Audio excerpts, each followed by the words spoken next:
passage as we start our sharing. This passage is meaningful to us as a church. It teaches us, it really teaches us about God's heart for the people of the Dominican. So let's stand together. If you have a Bible, turn to Matthew chapter 25.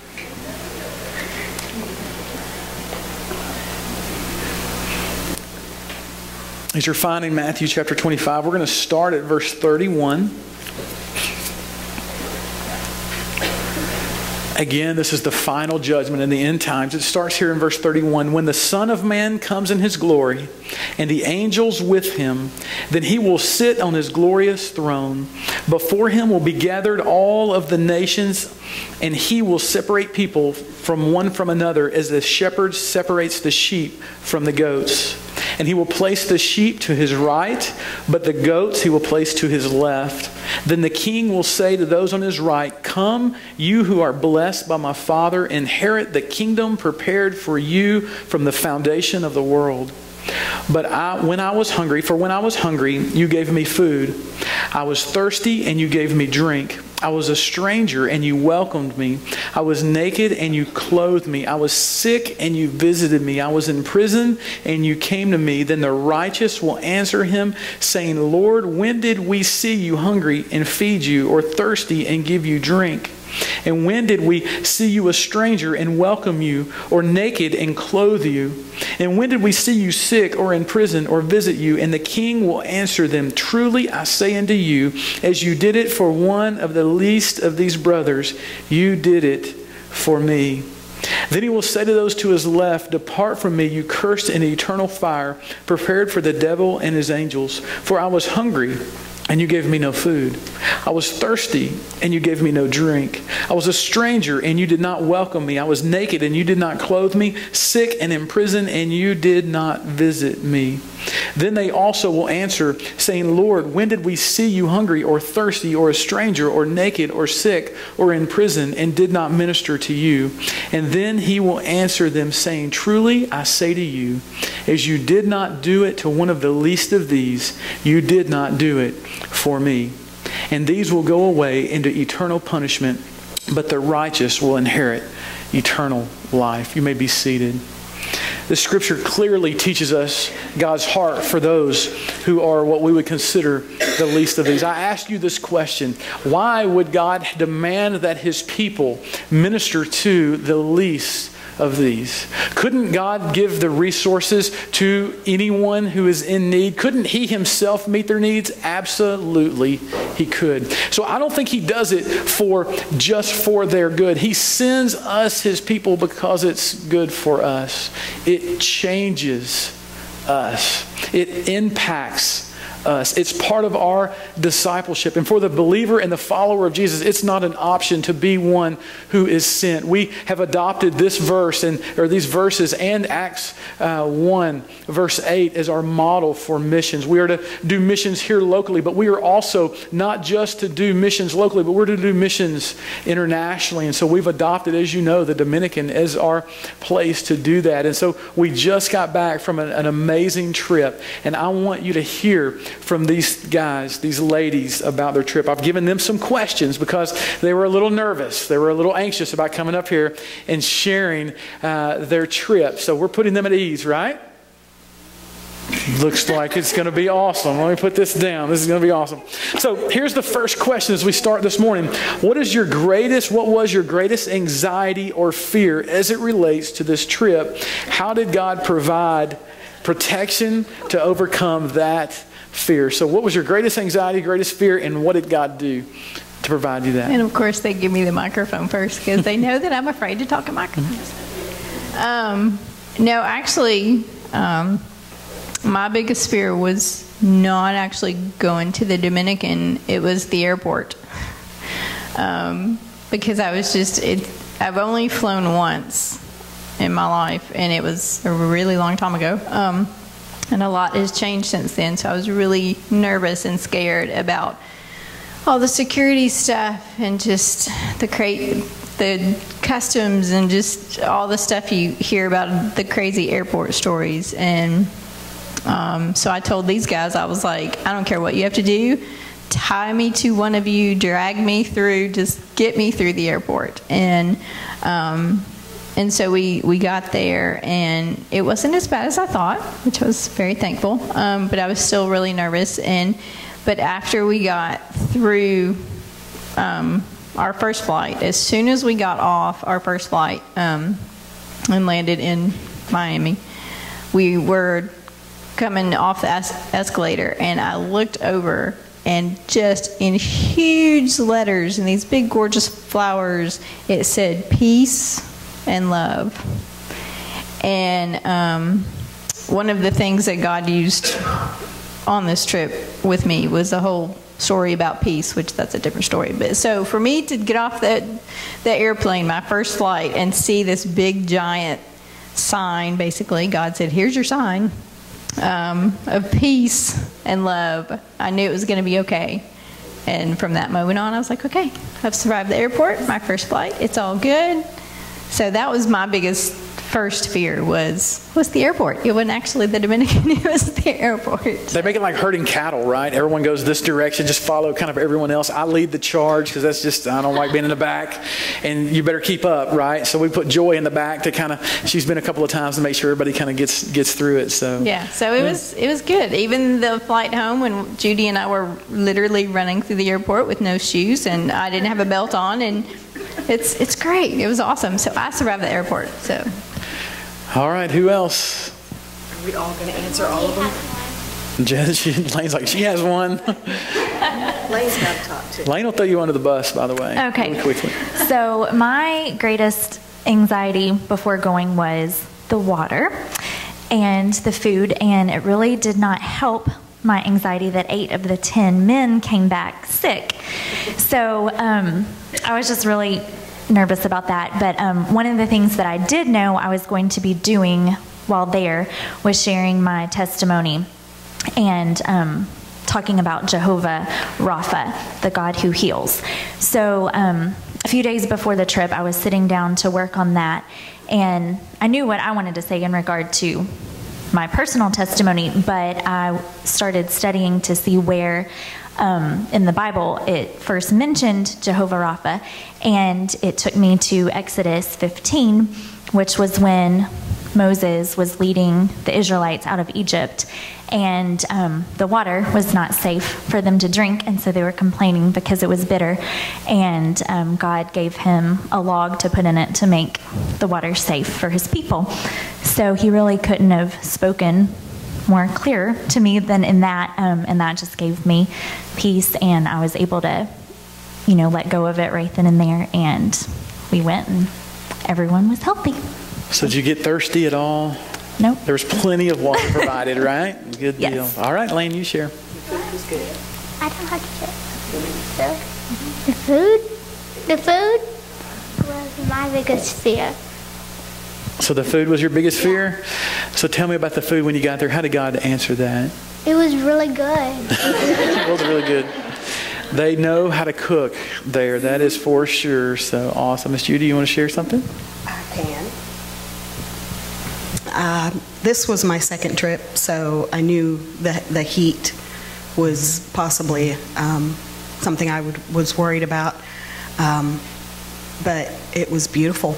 It was breezy the whole time. The first night we couldn't get the air conditioner to work, and so we just opened the windows, and the breeze was fine. I slept fairly well that night, except for the every 5 minutes you would hear the woof, woof, woof, and then moo, and then cock-a-doodle-doo, all in a row, all night long. So the second night I was expecting that, so I slept a little better, but that was, I think, the biggest. I don't handle heat real well. I prefer to be hot over cold, but the heat there, when we went before, it was in December, and it was just stifling. So God took care of that. It rained a few times, kept it cool, and it was perfect. It was the coolest that I've seen it there. It was almost cold at night. It was almost cold. So, all right, that's fine. We'll move to our second question. Describe a moment when you really connected with a Dominican. So someone there that you really were able to connect with. I hand it to me again. So, okay, I'll tell this really quick because I do know I have an answer for this one. It was when we went to the first church we went to, and that was in Haina, right?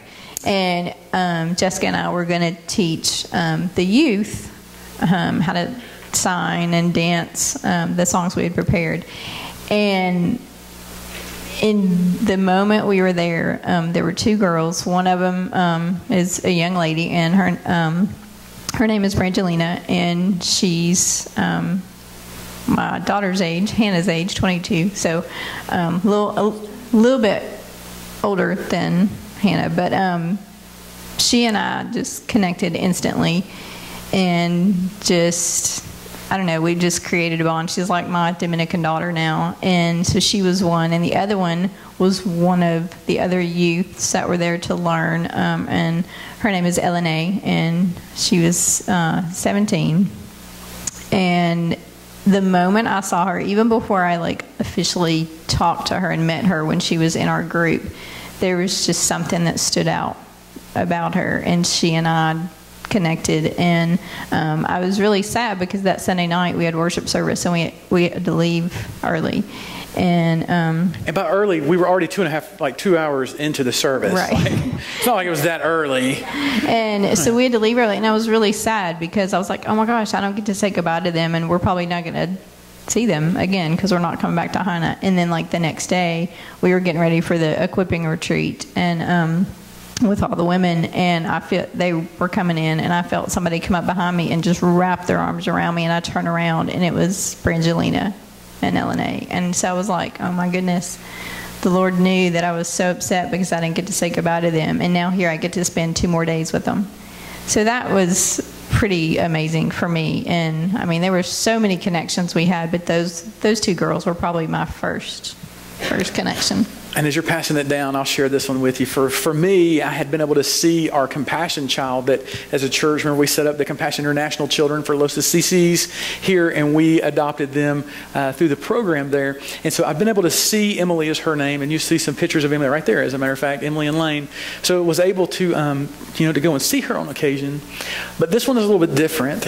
We had to spend about 5 hours in Emily's home with Emily's family. My family did. And so what a time to connect at that level. It was out of the norm for Lane, right? We got to walk down to the Kamado and buy the kids some snacks and get some of the rice and things for the meal in preparation for the meal. So we came back, we shared together, we cooked a meal together in their home, and their home is very modest there.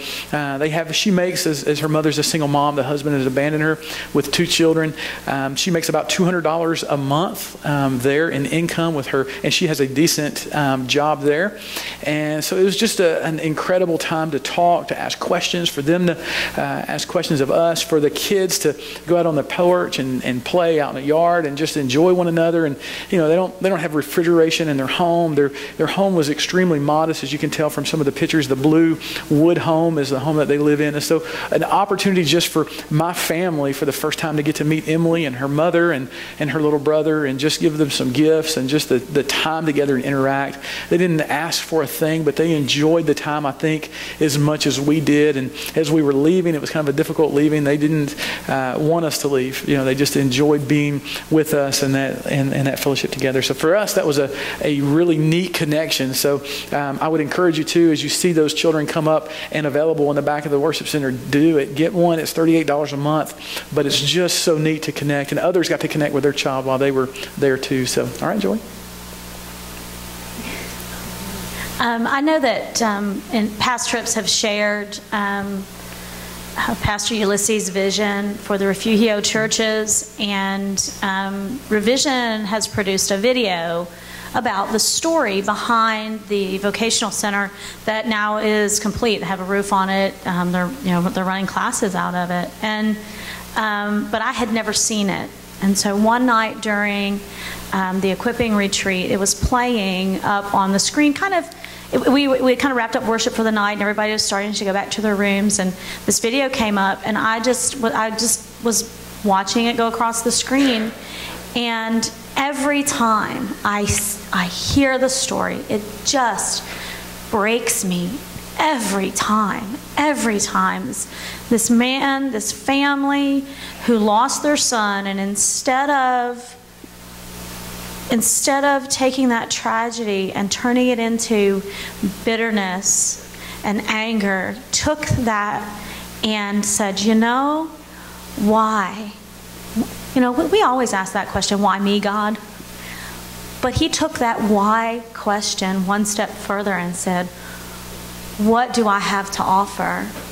And just that heart breaks me every time. And so I'm standing there watching this video, and I'm just in tears, just watching this story. And they named the vocational center Emmanuel, God with us, in honor of his son. And as I'm standing there, several of the ladies from the church in Heine came up to me and embraced me, and one of those was his wife, Minnie, and she is such a character. She was in the class that I taught as part of the retreat, and I always feel such a connection to her. And she just embraced me and just let me pour my heart out in my crazy pidgin Spanish, and just loved me right there in that moment. And I just am always impressed. It's always impressed upon my heart just the community that they enjoy amongst themselves, and that community and that heart that they extend to us.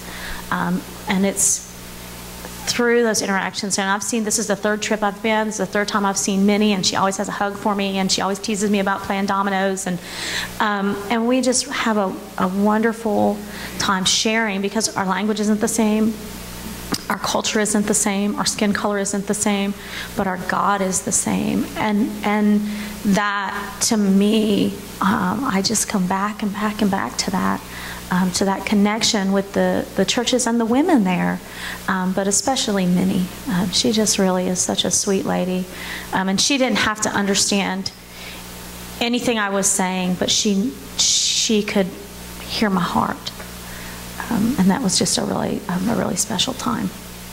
They are special people. One of the boys in the community was asked what he wants to be when he grows up, and he said, I want to be Pastor Julio Cesar. I was like, that's a good one, me too, you know. Pastor Julio was actually the one that made my chacobana. I had mentioned that I loved his chacobana that he was wearing, and he taught me a little bit about it. Next thing you know, I didn't fully understand everything that was happening, but I was whisked away to an unknown location in Heine to get measured for a chacobana. So by the time I figured out what was going on, I was like, wow, I can't believe, you know, he was able to do that, but he got it done. Tessa was the Dominican I connected to first. Yeah. Miss Melanie's daughter?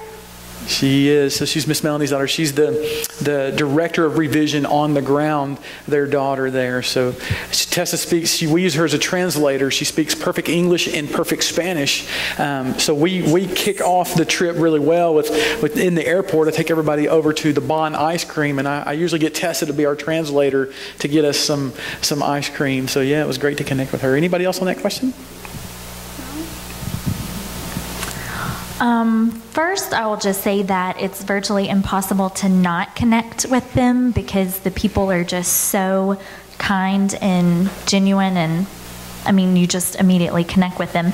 But one of the moments that stuck out the most to me was on the Monday night of our equipping retreat, and I had already given my testimony, and so I was just taking a deep breath and thankful that it was over and I was done for the day. And then Melanie came up to close, and she just asked that, she said if there's any of our team that feels comfortable coming up just to pray over the ladies, over a different name of Jehovah that we've discussed. And she gave me the out, because she said, if you feel comfortable with this, and I totally did not feel comfortable with that. But my husband just gently nudged me up there to go pray, because he's so nice to do that. And it ended up being like the moment that stuck out to me the most, because I was privileged to pray over about 5 ladies, and even though we did not speak the same language, it was just, the Spirit was just over us in that moment, and every single time at the end we would just embrace and both have tears just streaming out of our eyes, and it was just a really special moment that will never leave me.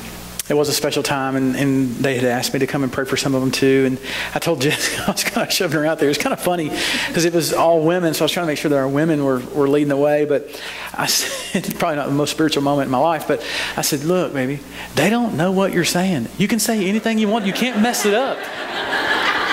Just sing a song. Like, just shove her out there, sing a song or something. They have no idea what it is you're saying. But I don't know that was my best moment. But I hope that it was encouraging to you. So do you want to share on that question? I don't think there was just one person. The group of ladies that I worked with, they were just amazing. Mm-hmm. They wanted just so much information, and that's where I realized that for the past 20 years, that's what God has been doing in my life, is equipping me to work with these women. Mm-hmm. I've never taught adults. I've always taught children, little children. But they just wanted to know what I had to say, how we did things in America, just discipline. They wanted to know how to discipline. And just the crafts. We worked on the crafts, and they were just, I don't know if you've seen it, we did the little Skittles thing where you take Skittles and put it in a circle and you pour water in the middle and it makes a rainbow. And they were just amazed. They were, I did it. Yeah, they were just so happy and proud. And there were probably 3 of those women that I really will never forget. And and through technology, we can stay in contact. Exactly. And in touch. I have their emails. I've friended them on Facebook, and I will always remember them. Yeah. I love the bus driver. I've learned over the years to look for the bus driver, right? So as soon as we get there, and you want to make friends with the guy that's driving you in the third world country where they don't drive well.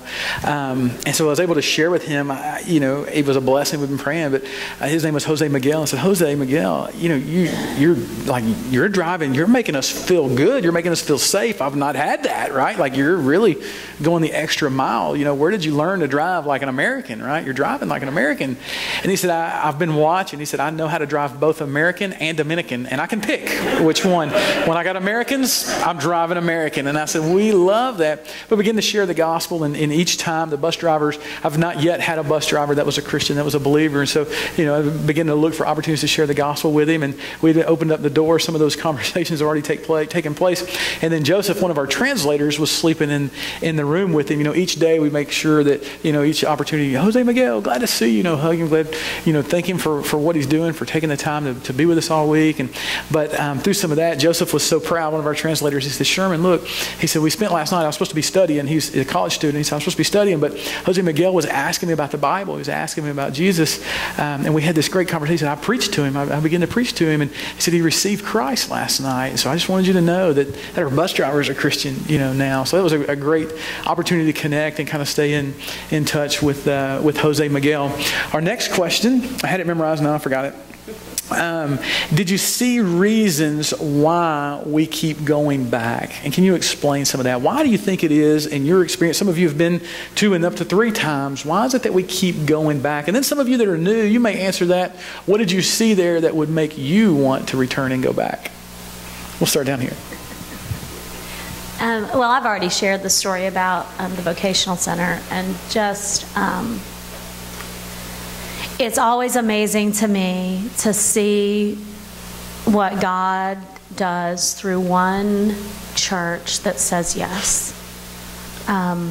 They just say yes. Not we need to do a study, not we don't have any money, not they just say yes.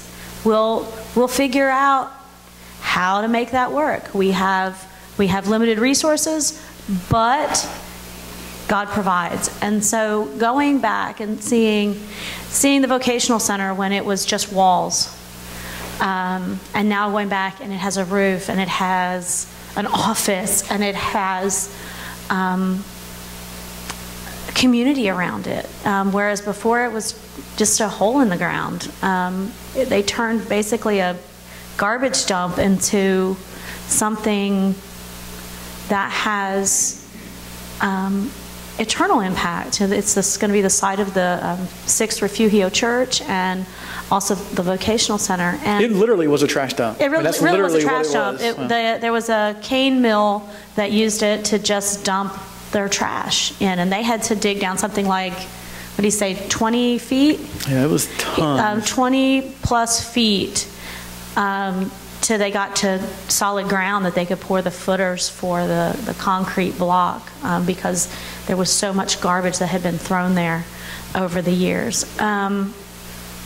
And just seeing in Los Assisis, where they're also working on a vocational center, and there was nothing there the first year, and then coming back and seeing, after that, seeing just a couple of walls, and now to be able to see, they're almost at the point where they're ready to pour the floor for the second story, and to hear their plans, and just to see the number of kids in Palmar. Again, the church was single story, and they've finished the second floor. They have a vocational center there, and to see that over the course of this is two and a half years, I think, that our family's been going, and to just see that, because there's now a children's center in Palmar. It's been there for about 2 years. I think they were just starting out the first time we were there. And just to see that one church that says yes is just beautiful. It's just beautiful. And I always come back convicted, like, where's my yes? I got a yes in me. Where is it? Like, what am I going to commit my effort and my time to? What's my yes? And that's I don't know if you've seen some of the shirts have on the back, Ready, Set, Go. And the go is not the going to the Dominican. The go is going when you come back home. Where's your go? And I'm telling you, we're getting to see God do some amazing things, and just being able to go back and return to do that. You know, when we first began going to Palmar, there was no electricity in this village, none. It's Duvernay is part of Palmar, so I'll refer to it either one. But in Duvernay, they were in this village. Basically, they were trying to tie into other villages' electricity and just run a little bit into their community for at least a portion of the day, so they can have electricity for portions of the day there. So they never dreamed of having it for 24 hours a day. There was nothing really going on except for the church there, Refugio, had gotten a vision for that church and having some of these things. And so now to go back and see that the government has invested now, they have seen the work that the church has done there, that we have joined with them in doing there, and they've said, we've got to help, we've got to be a part. Now there's actually poles coming in, running electricity into Duvernay. These guys eventually will very soon have electricity for 24 hours a day. There's a computer lab there where they're training and teaching skills where, none of that. Basically, the government said, since the church and you guys at Revision have put in computers and invested in this community, we're willing now to send teachers and professors in to teach in this village here. And it was desperately needed in that village. So it's so neat to return and to see those continual relationships, and not only the continual relationship, but the continual work that through the partnership the churches have been able to do there. So anyone else on that question? I think for me, because this was my first time going. Did you? I'm good. This was my first time going, and I've seen several who have been. I've seen pictures. I've heard stories, and I mean, my husband, he was there 2 weeks before I was, so I was like, he was kind of my guinea pig. I was picking his brain and asking him all these questions. But just, building the relationships. I mean, it was, you go places, you may go on a mission trip or, summer camp or wherever, and we talk about mountaintop experiences. It was a mountaintop experience. And then you come back and you kind of hope that you're going to be changed from it. And but then that kind of goes away a little bit because it was a mountaintop experience. And it was good while you were there. But this, because we go and we're so connected and it feels like family when we're there. it's more than just a mountaintop experience. It becomes personal. And so to be able to go and to have those relationships with Revision and with our new Dominican family over there, and we build a trust with them, and so it's easier for us to share Jesus and talk about Jesus because they know us, they trust us. And it's like a journal. I love to journal, and so it's like sometimes in my journal I'll go back and just read and see all the things that God has done. And so by going back and continuing to build the relationships and do the work and things, we get the privilege of seeing what God has done and what He's continuing to do, and we get to be a part of that.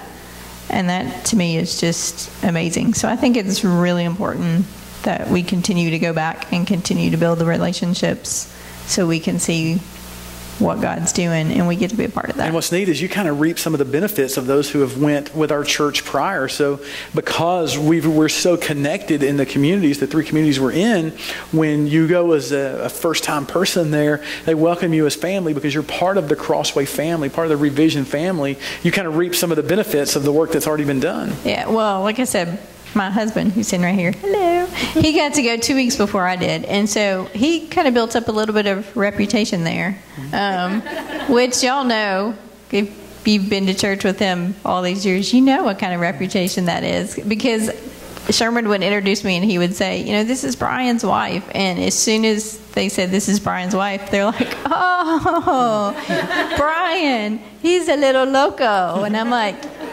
you've met him. So the 2 things I heard was he's a little loco and he's an adult child. I was like, yep, you've met him. So yeah, but like Sherman said, they just, they embrace you because they know that you're part of this family and that's already been, and so you're already kind of connected. So they love you even more. So. You guys had a little benefit. They were researching you on Facebook and stalking you on Facebook. So anything? I just want to say, I think they want us to come back. Mm-hmm. They know that we're going to come back. They can have hope in that, mm-hmm. and it gives them something to look forward to. And just the family aspect, like Gina was saying. The first time I went, I was kind of shy and didn't really talk to a whole lot of people or anything. And this time, they recognized me. Mm-hmm. They were, didn't remember my name, but they, and it may have just been them. They're just friendly and just, but they'd come up and give me a big hug, and I just felt like, like I was meant to be there. Mm-hmm. Even Barney right now, Barney's on vacation there. So by himself, he's bought a plane ticket and staying with Fernando that he's become really, really close with there. And Fernando's talked him into going up in the village that his parents live in, a small village. And they're spending this week on vacation with a group of guys cutting in a road, kind of a shortcut from a main road into the village to allow the village to have a little easier access to things. So he's excited about being down there. I thought he was on vacation, but they decided to put him to work during that. I'm going to skip down our last 2 questions. What's the one word? Each of us can share this. We talk about while we're there about being able to share our one word. What the one word is our way to describe our trip. So if someone asks us about our trip, we don't want to say it was good, right? So we want one word that's going to lead us to a conversation with them. So we want us to take the time to share our one word. My word was seashell, and God didn't really give me this word until I got back, and I was looking at this beautiful shell that Sherman had brought back from his trip in January. But as I was thinking, I just realized that God worked this trip together so beautifully in that I was able to do lots of creative arts and dance and sign language and things that are in my shell, skill set, my comfort zone. But then he also pulled me out of my shell a lot, which was really good. But he just worked that together beautifully for the whole trip. Mm-hmm. Let's go last. She wants to go last? Oh. My word was more, and like 2 days before that, more just, kept going through my head. God had given me that word, and I wrote it down in a separate journal.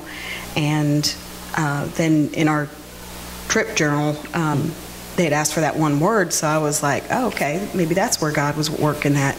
So, that's where I just feel like there was more than I ever could have expected. More God showed up, more friends were made, more respect was earned from me for them.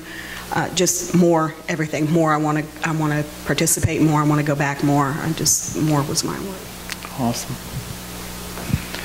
Mine was hyphenated word. I couldn't come up with just one, but mine was white chairs because, every time I'm there, I'm amazed at how simple. They don't make a lot of excuses about their budget or their lack of resources.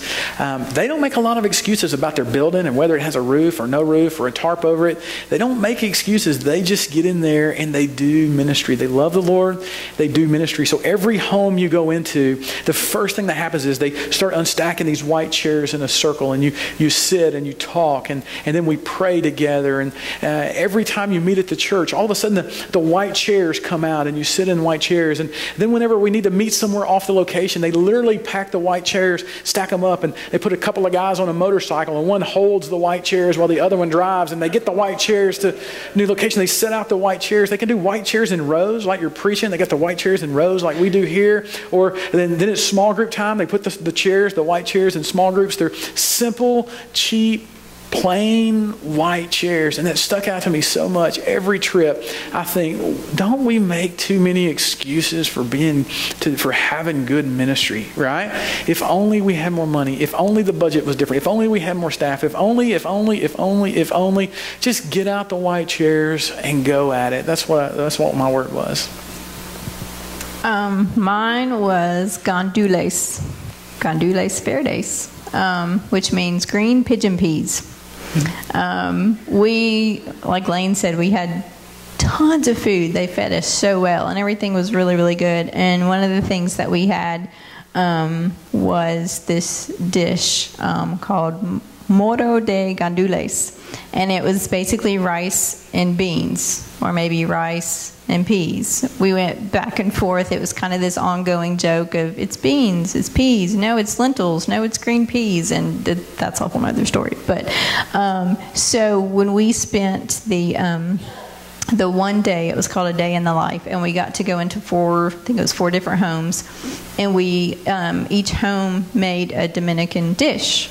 Well, it just so happened that the home I went into, we made this dish with the rice and beans, or rice and peas. And so while we were making it, we had the can of the green pigeon peas, and on the outside, the picture was green pigeon peas. And I was like, this is cool. Now we have proof for the argument of the story. But anyway, so we made this dish, but when we opened up the can, they weren't green. They were brown. They were these little flat brown, and they're actually lentils. They're not peas, they're lentils. But and so it became this fun little story. And I thought, that's going to be my word. That's going to be my word. But then God used it like He does everything. And He showed me why that was going to become my word. It's because on the outside, you have this picture of the green pigeon peas, and that's what you think it's going to be. And then you open up the can, and it's completely different. And so for me, that's how this trip was. I had all these expectations because, I'd asked Joy 50,000 questions. I'd asked my husband so many questions, and, trying to prepare myself and be ready. And then got there, and it was completely different, and just so much more and so much better than I ever expected it to be. So expected green peas, opened it up, got something completely different that was just amazing, and just more than I could have ever expected. My one word is a bat, because we have all these luxuries that we don't need them, but we have them because they make us happy. In the Dominican, they don't have all the things we have, and yet they're even happier than we are. And I'm done. Well, I'm like Sherman, like one word, really. But for me, it was loaves and fishes. Because I think there's a couple of pictures up there. My sister and my niece were able to come on this trip with us. They live in North Carolina. And I love my sister, and we're very different. And sometimes when I am alongside of her, I feel very inadequate. Because my gifts aren't her gifts and her gifts aren't my gifts. And I see all the things that she does and knows and the kind of person that she is. And I just love her so much, but I'm like, gosh, if I could just do things like Rita does them, I would be so much more effective. I would be so much more, I could do so much more for God if I was just more like her. And in conversations with her, I know that she also makes the same comparison because she's younger than I. So she's always been, well, Joy didn't have any problem in chemistry. What's up with you? Kind of attitude. So she's always lived that comparison a lot more than I have all the time. But I just felt so inadequate next to her. And then I realized that looking at the pictures, going back through my photographs and seeing the pictures of the sewing project that the ladies worked on, I realized that, my loaves and fishes don't have to look like anybody else's. So your loaves may be really beautiful and they may be white bread, and my loaf might be rye bread, and it may be, it could be your loaf looks one way and my loaf looks another, but guess what? It's yours. It's mine. And so if I bring my loaves and my fishes and quit worrying about what everybody else's loaves and fishes look like, I can be effective. I can bring my offering. I can bring those loaves and fishes, and they can be multiplied because God is able. And it doesn't have to look like anybody else's loaves and fishes. And so for me, this trip was just really a reminder that God has uniquely equipped me where I am with the gifts that I have to do what He has given me. He hasn't given me anybody else's task. He hasn't given me anybody else's gifting. He hasn't given me anybody else's abilities. He's given me mine. And so my responsibility is to not worry about looking like somebody else's loaves and fishes. My responsibility is to make sure that I offer them up so that they can be multiplied. And so for me, this trip was very personal. It was a very personal teaching time for me. Just to say, look, you're not adequate. You're not enough. But your loaves and fishes, through God's power, can be enough. And you don't have to be enough. Bring your loaves and fishes. God's enough. And He can multiply those wherever you're at. So anyway. Amen. All right. Oh, that's right. Yeah, back to Lane. My trip was ice cream. I love ice cream, and ice cream is wonderful. My trip was wonderful. My favorite flavor of ice cream is cake or chocolate chip. I don't know. I like both. And my favorite part of the trip was when I got to see my Compassion sponsor, Emily. We played for 5 hours and not knowing what each other was saying. But I had so much fun playing with her. My trip was as awesome as ice cream. Awesome. Lane actually got a chance to speak, Lane and Jessica both, to the Compassion Center. The children there, their mothers were gathered together, and they got an opportunity to share and speak on motherhood and what that looks like. And Lane got a microphone, so she got up to talk and speak and had her translator. So some of you haven't even spoken with a translator yet, but my 8-year-old has already spoken with a translator. She figured out how to pause and do it perfectly. We were so proud. In just a second, there's a couple of pictures up here that I do want to point out to you. In Palmar, we helped do some of the hair washing. They've got an issue with lice there, and so we had a concoction that we're able to do that, put on some gloves, and serve that community there. Steve, there's one I want you to go to of Jessica, Lane, and I'm wearing a gray Revision shirt, and we're standing in the 4th Refugio community called La Antenna. So this is a location where the church is planting a church. They've started one, keep going there. They've started a church. They call it the Antenna. La Antenna means the antenna. And it's because there's a giant cell phone antenna tower there. It literally looks down over the city. And it's just an incredible village. Our teams, the men's team in January was there working on the church there, the church plant. They were working on the church building and the location that would also, stay right here if you can for a second. This is the community that we're standing in there. We're standing right outside the church that's being built there. This is a community that we just literally fell in love with. So as they wanted to start a church here in this community, they've begun the work there. Some of the funding has helped with the first phase there to get the building up. There's no windows. And again, our men worked on that on the trip. And then prior to that, this past summer, Josh was able to preach there in Doug's absence. And then Becca was able to do some work too with Josh there on that facility. So this is standing in the main street there of this village where they're building this church. And so as elders, we've discussed this and talked, and I've talked to several who have been with us on this trips, and unanimously, everyone felt like God was calling us to make this a primary area for us to focus. What that means is that's not exclusive. There's a difference in being primary and exclusive. Exclusive is that's the only place we go, the only village we go to. Primary means that's where we send our resources and our focus, and we spend multiple days there, but there are other partnerships throughout the country there that we go to. But again, this one was a very special one for us. And so as we've discussed this and talked through, we just sense that God is leading us to make this our primary location in La Antenna in the 4th Refugio here. So what we want to do, they're already using it as a school. The government has come in and said we need it for this village. And so they're already having 40 and 50 kids daily into this school. It's in a basement. It's terrible, by the way. They finally got a little paint on the wall and trying to make it usable. The bathrooms there are absolutely just almost non-existent, right? They're terrible. But the people and the vision for what they have in this church, and the pastor and the associate pastor, that's the church, right? It's the pastor and associate pastor, their families. They're starting from scratch, this church. And so as we've talked through this, we really feel a call to make this our primary location. So if you have kids in Los Assisis, we're going to see your Compassion kids every time we're there. It's not exclusive, but we do want to do some serious focused ministry here in this area. So I tell you this because we've made a decision every year for our March to the Cross, which is our Easter missions offering. We have to determine what we're doing with those funds that are raised. And so God had really laid this on our heart that we finish the next phase of this building.